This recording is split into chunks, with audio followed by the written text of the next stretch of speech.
दोस्तों, वाक़ करबला मानव इतिहास का एक ऐसा वाक़या है जो मजलूम को जालिम के खिलाफ आवाज उठाने के लिए प्रेरित करता रहेगा। मुहर्रम का महीना इस्लामिक कैलेंडर का पहला महीना है।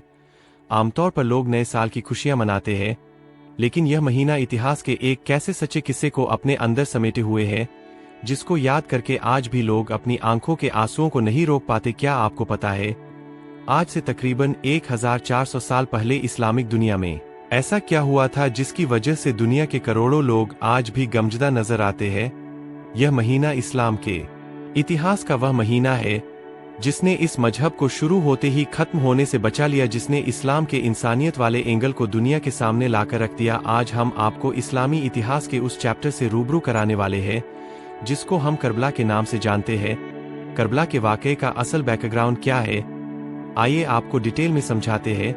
दोस्तों, किसी भी कहानी के अंत को समझने से पहले यह पता होना बेहद जरूरी होता है कि असल में उस कहानी की शुरुआत कहाँ से हुई थी। इस्लाम की कहानी करबला तक कैसे पहुंची, इसकी भी एक लंबी दास्तान है। फिलहाल इन शॉर्ट इतना समझ लीजिए कि जब अल्लाह के आखिरी पैगंबर हजरत मोहम्मद मुस्तफ़ा सल्लल्लाहु अलैहि वसल्लम ने इस्लाम धर्म की शुरुआत की तो अरब के लोगों को धीरे धीरे अल्लाह के नबी का पैगाम पसंद आया और इस्लाम धर्म के मानने वालों की तादाद बड़ी तेजी के साथ बढ़ने लगी। सिर्फ इतना ही नहीं, देखते ही देखते इस्लाम धर्म पूरे अरब जगत में फैल गया। यहाँ गौर करने वाली बात यह है कि अल्लाह के आखिरी नबी ने अपनी जिंदगी में यह ऐलान भी कर दिया था कि वह अल्लाह के आखिरी पैगंबर है और उनके बाद पैगंबर आने का यह सिलसिला खत्म हो जाएगा। आपकी मालूमात के लिए बता दे, हजरत मोहम्मद मुस्तफ़ा सल्लल्लाहु अलैहि वसल्लम की एक बेटी थी जिनका नाम फातिमा था। अल्लाह के नबी ने अपनी बेटी की शादी अपने चचा हजरत अबू तालिब के बेटे हजरत अली से करा दी। जानकार बताते हैं, हजरत अली ने इस्लाम को आवाम तक पहुँचाने में बहुत ही महत्वपूर्ण योगदान अदा किया था। यही वजह थी कि ज्यादातर लोग यह चाहते थे कि पैगंबर साहब के बाद इस्लाम की सरपरस्ती हजरत अली को मिले। कई लोगों का यह कहना है कि अपने आखिरी हज से लौटते वक्त कदीर खूम के मैदान में अल्लाह के नबी ने अपनी जिंदगी में ही इस बात का ऐलान कर दिया था कि मेरे बाद हजरत अली ही इस्लाम के लीडर होंगे, और वह बाकायदा इस बात को लेकर अल्लाह के नबी की हदीस और सबूत भी पेश करते हैं।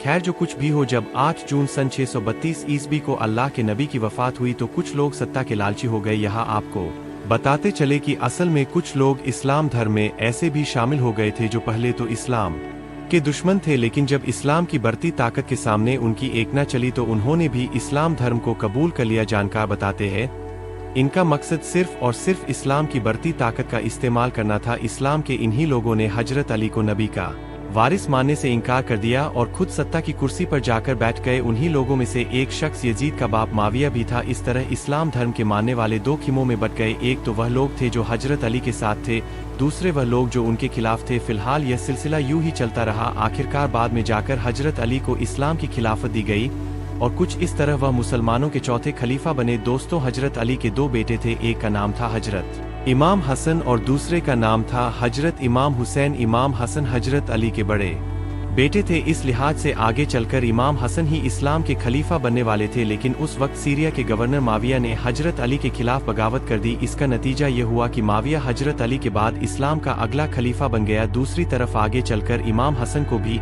एक साजिश के तहत जहर दिलवाकर शहीद कर दिया गया। कहते हैं, झूठ, फरेब, लालच और धोखे से सत्ता हासिल करने वालों ने यहीं से करबला की बुनियाद रख दी थी। अब सवाल आता है, यजीद कौन था? तो आपको बता दें, यजीद माविया का बेटा था। इतिहास में मिलता है यजीद एक कैरेक्टर ले शराबी और किस्म का इंसान था, लेकिन दोस्तों माविया ने खिलाफत की शर्तों को तोड़ते हुए यजीद को इस्लाम का अगला खलीफा घोषित कर दिया। कुल मिलाकर कहे तो माविया के इस ऐलान से यजीद जैसा इंसान इस्लामिक सत्ता की कुर्सी पर बैठ चुका था। माविया की मृत्यु के बाद यजीद ने अपनी सेना की सहायता से इस्लामिक दुनिया को यह मानने पर मजबूर कर दिया कि वही उनका खलीफा है। लेकिन यजीद की ताकत और झूठ के सामने एक शख्स दीवार बनकर खड़ा हो गया। इस शख्स ने यजीद की बैत मानने से साफ इनकार कर दिया। यजीद की बैत ना मानने वाले इस शख्स का नाम था इमाम हुसैन। जानकारी के लिए बता दे, हजरत इमाम हुसैन अल्लाह के नबी के नवासे और हजरत अली के छोटे बेटे थे। इमाम हुसैन का जन्म इस्लामिक कैलेंडर के मुताबिक 3 शाबान को तो वही अंग्रेजी कैलेंडर के अनुसार 8 जनवरी सन 626 ईस्वी को हुआ था। अब सवाल यह आता है कि हजरत इमाम हुसैन ने यजीद की खिलाफत को क्यों स्वीकार नहीं किया? दोस्तों, बेशक यजीद छल और झूठ से खिलाफत तो हासिल कर चुका था, लेकिन क्योंकि हजरत इमाम हुसैन अल्लाह के नबी के नवासे थे, इसलिए यजीद के लिए यह जरूरी था कि इमाम हुसैन उसकी सत्ता पर अपनी मोहर लगा देते। अगर इमाम हुसैन यजीद की बैत कर लेते तो पूरा इस्लामी जगत यजीद की सत्ता को इस्लाम की सत्ता स्वीकार कर लेता और यजीद को अपनी हुकूमत पर आवाम की रजामंदी भी मिल जाती और इस्लाम हमेशा हमेशा के लिए एक शैतानी कानून बनकर रह जाता। जानकार बताते हैं कि हजरत इमाम हुसैन इस बात को बखूबी जानते थे और इसीलिए उन्होंने यजीद की बेयत से साफ इनकार कर दिया। इसके बाद यजीद ने हर तरीके से इमाम हुसैन पर उसकी सत्ता को स्वीकार करने के लिए दबाव डाला, उन्हें कत्ल करने की धमकियां भी दी। लेकिन हजरत इमाम हुसैन अपने फैसले पर अड़े रहे। तमाम प्रयासों के बाद भी जब यजीद को यह समझ आ गया कि इमाम हुसैन उसकी बैत नहीं करेंगे तो उसने इमाम हुसैन को कत्ल करने का प्लान बनाना शुरू कर दिया। दूसरी तरफ जब इमाम हुसैन को यह पता चला कि यजीद उन्हें खत्म करना चाहता है तो उन्होंने 4 मई सन 680 ईस्वी को मदीना छोड़कर मक्के की तरफ जाने का फैसला कर लिया और वह काबे की तरफ रवाना हुए। यजीद को जब इमाम हुसैन के काबे की तरफ जाने की खबर मिली तो उसने काबे की तरफ अपनी फौज भेज दी। तारीख में मिलता है कि वह इमाम हुसैन को काबे के अंदर ही कत्ल करवाना चाहता था। लिहाजा जब हजरत इमाम हुसैन को इस बात का पता चला तो वह इराक के एक शहर करबला की तरफ चल दिए। वह यह चाहते थे कि काबे के आसपास खून खराबा ना हो और यहीं से करबला पहुंचने की सफर की शुरुआत होती है। इसके बाद हजरत इमाम हुसैन 2 मुहर्रम सन 61 हिजरी को करबला पहुंच गए। अंग्रेजी कैलेंडर के सार यह अक्टूबर का महीना और सन 680 ईस्वी था। इमाम हुसैन यहाँ अपने पूरे परिवार के साथ आए थे। उनके साथ उनके 72 साथी महिलाएं और बच्चे भी थे। इमाम हुसैन के करबला जाने की एक वजह यह भी थी कि इराक और कफे के लोग उन्हें खत लिखकर बुला रहे थे जिसमें वह लिख रहे थे कि नबी के नवासे यजीद के जुल्म सितम से हमारी हिफाजत करो। यह कहता है कि कोई ना भी नहीं आया, ना कोई कुरान है, ना कोई इस्लाम। यह हलाल को हराम और हराम को हलाल में तब्दील कर दे चाहता है। लिहाजा अगर आज आप हमारी नुसरत को ना आए तो हम रोज मशर आपके नाना से शिकायत करेंगे कि वक्त का हुक्मरान जुल्म करता रहा और आपका नवासा खामोश रहा।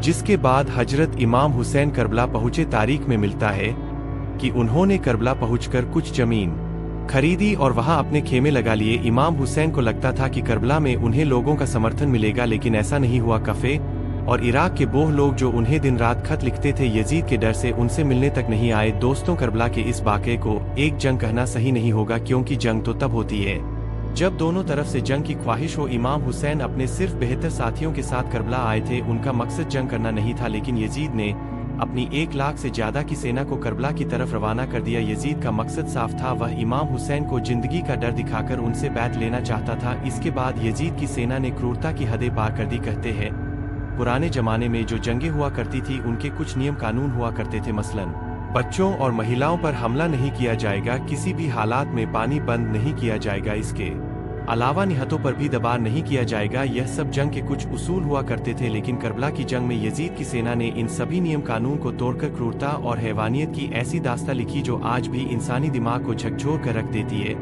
तारीख में मिलता है कि यजीद ने पहले तो हजरत इमाम हुसैन को सेना का डर दिखाया, लेकिन इसके बावजूद भी उन्होंने यजीद की बैत से साफ इनकार कर दिया। अपनी बात न बनते हुए देखकर यजदी फौज ने हजरत इमाम हुसैन और उनके साथियों पर 6 मुहर्रम को पानी बंद कर दिया। तारीख में मिलता है इमाम हुसैन के छोटे छोटे बच्चे 3 दिन के भूखे प्यासे तड़पते रहे, लेकिन यजीदी सेना को उन पर तरस न आया। यजीद की सेना करबला में कैसी हैवानियत पर उतर आई थी, इसका अंदाजा इस बात से लगाया जा सकता है कि जब हजरत इमाम हुसैन का 6 माह का छोटा सा बच्चा अली असगर प्यास की शिद्दत की वजह से अपने छोटे से झूले में तड़पने लगा, तब इमाम हुसैन अपने 6 माह के बेटे अली असगर को यजीद की सेना के सामने ले गए। उन्होंने यजीद की सेना से कहा कि तुम्हारी लड़ाई मुझसे है, इस 6 माह के बच्चे ने तुम्हारा क्या बिगाड़ा है? यह बच्चा प्यास से तड़प रहा है, कम से कम इस बच्चे को तो पानी दे दो। तारीख में मिलता है हजरत इमाम हुसैन की यह बातें सुनकर यजीद की सेना में खलबली मच गई। सेना के कुछ सैनिक बच्चे को देखकर मुंह छुपाकर रोने लगे, लेकिन यजीदी फौज के एक कमांडर जिसका नाम रमला था, उसने 3 मुंह वाला तीर इस छोटे से बच्चे की तरफ छोड़ दिया। यह तीर सीधा अली असगर के गले पर जाकर लगा। इमाम हुसैन का यह छोटा सा बच्चा वहीं पर शहीद हो गया। करबला के मैदान में यह क्रूरता की इंतहा थी। दोस्तों, कहा जाता है हजरत इमाम हुसैन की जंग टालने की तमाम कोशिशों के बाद जब यह तय हो गया कि अब यह जंग करनी ही होगी, तब उन्होंने जंग से एक दिन पहले यानी 9 मुहर्रम को अपने सभी 72 सिपाहियों को एक खेमे में जमा किया और खेमे के अंदर जल रहे चिराग को बुझा दिया। रात के अंधेरे में चिरागों को बुझाकर हजरत इमाम हुसैन ने अपने साथियों से कहा कि यजीद मुझे कत्ल करना चाहता है, इस जंग में जो भी मेरा साथ देगा वह भी मारा जाएगा। मैं नहीं चाहता कि मेरी वजह से कोई कत्ल हो। तुम लोगों में से जो कोई भी यह जंग छोड़कर जाना चाहता है वह जा सकता है। मुझे उससे कोई शिकायत नहीं होगी। यहाँ से जाने वालों को यजीद की फौज कुछ भी नहीं करेगी। किसी के कदम मुझे देखकर नहीं रुके, इसलिए मैंने अंधेरा भी कर दिया है। आप लोग अपने ने फैसले के लिए पूरी तरह से आजाद है। तारीख में मिलता है। ऐसा बोलकर हजरत इमाम हुसैन ने कुछ देर खेमे को अंधेरे में ही रखा। कुछ देर के बाद जब चिराग जले, 72 के 72 सिपाही इमाम हुसैन के साथ ही खड़े रहे। कोई अपनी जगह से एक कदम भी नहीं हिला। वफादारी की ऐसी मिसाल भी करबला से पहले दुनिया ने नहीं देखी थी। हमारे राष्ट्रपिता महात्मा गांधी ने कहा था कि अगर इमाम हुसैन जैसे 72 सिपाही मेरे साथ होते तो हिंदुस्तान को 24 घंटों में आजाद करा देता। इसके बाद 10 मुहर्रम सन 61 हिजरी को करबला की जंग हुई। इमाम हुसैन के प्यासे 72 साथियों ने 1 लाख से ज्यादा यजीदी सिपाहियों का डटकर मुकाबला किया। करबला का मैदान एक खून के दरिया में तब्दील हो चुका था। इमाम हुसैन के यासे सिपाही एक के बाद एक अपनी जान की कुर्बानी देते रहे। इमाम हुसैन के भतीजे हजरत कासिम को यजीद की सेना की घोड़ों की टाप के नीचे पामा कर दिया गया। इमाम हुसैन के भाई हजरत अब्बास के बाजुओं को कलम कर दिया गया। कहते हैं इमाम हुसैन के 72 साथी इस युद्ध में ऐसे लड़े कि लाखों की फौज को कई बार मैदान से भागना पड़ा और यजीदी सेना के हजारों सिपाही मारे गए। आखिर में जब करबला के मैदान में एक एक करके इमाम हुसैन के सारे सिपाही शहीद हो गए, तब इमाम हुसैन तन्हा करबला के मैदान में खड़े थे। जिंदा लोगों में सिर्फ औरतें बच्चों के अलावा उनके एक बीमार बेटे हजरत इमाम जैनुल आबिदीन ही बचे थे। तारीख में मिलता है इमाम हुसैन अपनी तलवार जुल्फिकार को लेकर आखिरी दम तक इस्लाम की बका के लिए यजीदी सेना से लड़ते रहे। मगर अफसोस कि अल्लाह के नबी को इस दुनिया से रुखसत हुए अभी 50 साल भी नहीं गुजरे थे कि पूरी उम्मत के सामने उनके नवासे को 3 दिन का भूखा प्यासा शहीद कर दिया गया और पूरी उम्मत तमाशाई बनी रही। इस्लामिक वीडियो के लिए हमारे YouTube चैनल अजहरुल 123 को सब्सक्राइब करें।